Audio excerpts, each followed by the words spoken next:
ಕರ್ತನ ನಾಮದಲ್ಲಿ ಸ್ತೋತ್ರ.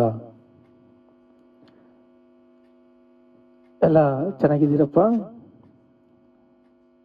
ಕರ್ನಾಟಕದವರಿಗೆ ಶುಭವಾರ್ತೆ, ಕ್ರಿಸ್ಮಸ್ ಶುಭಾಕಾಂಕ್ಷೆಗಳು. ಕ್ರಿಸ್ಮಸ್ ಆರಾಧನೆ. ಯೇಸು ಕ್ರಿಸ್ತನು ಪರಿಶುದ್ಧನು, ನಮ್ಮನ್ನು ಪರಿಶುದ್ಧವಾಗಿ ಇರಬೇಕು ಅಂತ ಸಾಮರ್ಥ್ಯ ಕೊಟ್ಟಿದ್ದಾನೆ. ನೋಡ್ರಿ, ಈಗ ಲೋಕದ ಬರೆದ ಪತ್ರಿಕೆ 11ನೇ ಅಧ್ಯಾಯ 2ನೇ ವಚನ.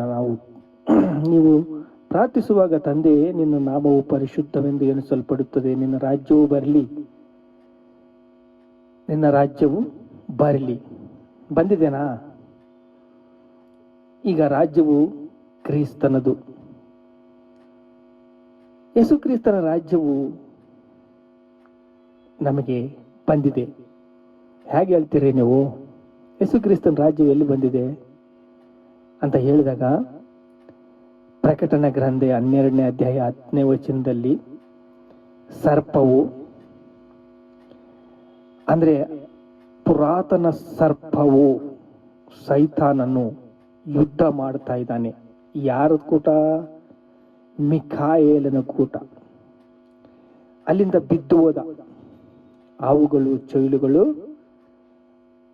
ಮೇಲಿಂದ ಬಿದ್ದುವು, ಅವು ನಿಮಗೆ ಏನು ಹಾನಿ ಮಾಡುವುದಿಲ್ಲ. ದೇವರ ರಾಜ್ಯವು ನಮ್ಮಲ್ಲಿದೆ.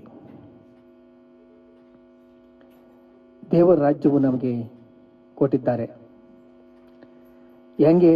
ಇಲ್ಲಿ ನೋಡ್ರಿ, 12ನೇ ಅಧ್ಯಾಯ 10ನೇ ವಚನದಲ್ಲಿ ಪ್ರಕಟಣೆ ಗ್ರಂಥ ನೋಡಿದ್ರೆ, ನಮ್ಮ ಸಹೋದರರ ಮೇಲೆ ನಿಂದೆಯನ್ನು ಹೊರಿಸುವನು ಯಾರು?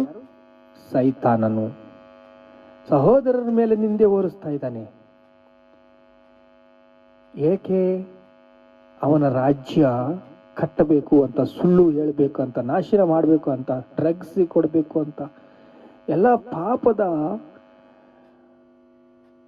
ಪಾಪದಲ್ಲಿ ಮುಳುಗಿ ತೇಲಿಸಬೇಕು ಅಂತ ಸೈತಾನನು ಕಂಕಣ ಕಟ್ಕೊಂಡಿದ್ದಾನೆ, ತಂತ್ರ ಮಾಡ್ತಾ ಇದ್ದಾನೆ.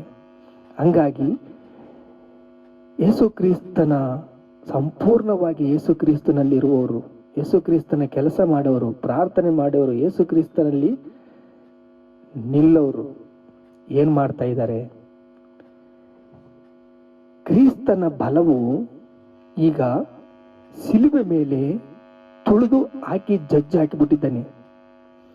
ಜಜ್ಜಿ ಹಾಕಿದ ಮೇಲೆ ಈಗ ರಾಜ್ಯವು, ಶಕ್ತಿಯು, ಬಲವು, ರಕ್ಷಣೆ ಕ್ರಿಸ್ತನದಾಯಿತು. ಒಂದು ಮಾತು ದೇವರು ಹೇಳಿದ್ದಾರೆ ಅಷ್ಟೇ.